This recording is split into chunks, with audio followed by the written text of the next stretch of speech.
ناظرین، آج ہم سورۃ بقرہ کی آیت نمبر 3 سے لے کر آیت نمبر 7 تک ترجمہ اور تفسیر پڑھیں گے۔ ویڈیو کو آخر تک ضرور دیکھیں۔ بسم اللہ الرحمن الرحیم۔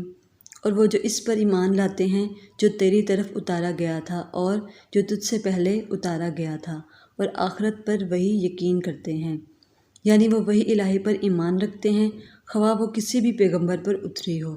جو لوگ کسی پیغمبر پر وحی کا اترنا ہی نہیں مانتے، ان کے لیے قرآن مجید میں کوئی رہنمائی نہیں، البتہ اب عمل اسی پر ہوگا جو آخری نبی محمد صلی اللہ علیہ وآلہ وسلم لے کر آئے، کیونکہ اس کی حفاظت کا ذمہ اللہ تعالیٰ نے خود لیا ہے، جبکہ پہلی کتابیں اصل حالت میں موجود ہی نہیں۔ دنیا کی زندگی کے بعد والی زندگی، اس کا یقین ہی انسان کو نیک اعمال کرنے اور برے اعمال سے بچنے پر آمادہ کر سکتا ہے، اس لیے یہ ایمان کا بنیادی جز ہے۔ یہ لوگ اپنے رب کی طرف سے بڑی ہدایت پر ہیں اور یہی لوگ پورے کامیاب ہیں، یعنی وہی متقی ہیں جن میں یہ اوصاف ہوں گے، رب تعالیٰ کی طرف سے سیدھے راستے پر قائم رہیں گے اور مکمل کامیابی سے سرفراز ہوں گے۔ ایمان اور عمل صالح کرنے والوں کے ساتھ اللہ کا وعدہ ہے کہ وہ انہیں ہدایت دے گا اور جنت بھی۔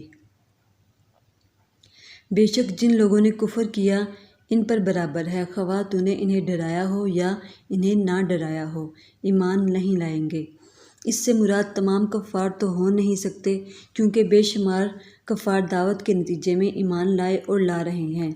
اس لیے یہاں مراد وہ لوگ ہیں جو بعض چیزوں کو مان لیتے تھے اور بعض سے انکار کر دیتے تھے، اور ہٹ درمی کی اس حد تک پہنچ گئے تھے کہ اگر حق بھی ہو تو ہم اس کو نہیں مانیں گے، جیسے بعض یہود مدینہ اور ابو جہل اور اس کے ساتھی۔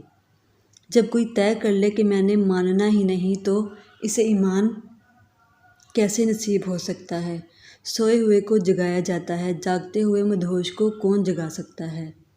اس کے یہ معنی نہیں کہ ڈرانا بالکل فضول ہے، بلکہ اللہ تعالیٰ کا پیغام لوگوں تک پہنچانا فرض ہے، کیونکہ ہم نہیں جانتے کہ اللہ کے علم میں کون ایمان لانے والا ہے اور کس کی قسمت پر کفر اصرار ہے۔ ہمیں ہر حال میں ڈرانے پر ثواب ملے گا اور نہ ڈرانے پر باز پرس ہوگی، اس لیے فرمایا ڈرانا نہ ڈرانا ان کے لیے برابر ہے، یہ نہیں فرمایا کہ آپ پر برابر ہے۔ اللہ نے ان کے دلوں پر، ان کے کانوں پر مہر لگا دی اور ان کی نگاہوں پر بھاری پردہ ہے، اور ان کے لیے بڑا عذاب ہے۔ ان کے کفر اور اعمال بد کے نتیجے میں ان کے ضمیر مردہ ہو چکے ہیں۔ قبول حق کی استطاعت جو فطرتاً ہر شخص میں رکھی گئی ہے، ان سے چھن چکی ہے۔ یہ مہر اگرچہ اللہ تعالیٰ نے خود لگائی ہے، لیکن اس کا باعث ان کے عمل ہیں۔ فرمایا اللہ نے ان پر ان کے کفر کی وجہ سے مہر لگا دی ہے۔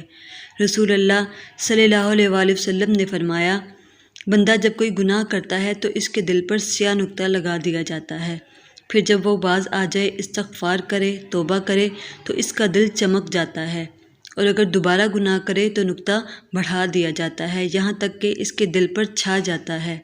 یہی وہ زنگ ہے جس کا ذکر اللہ تعالیٰ نے فرمایا۔ ہرگز نہیں، بلکہ زنگ بن کر چھا گیا ہے ان کے دلوں پر جو وہ کماتے ہیں۔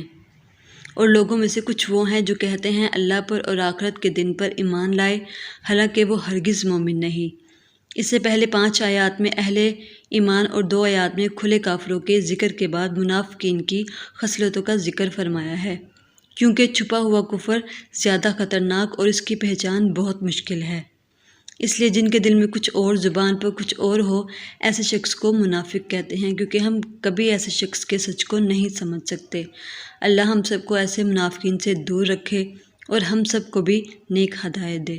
آخر میں دعا ہے کہ اللہ پاک ہم سب کے لیے آسانیاں عطا فرمائے اور سب کو دوسروں کے کام آنے والا بنائے، آمین۔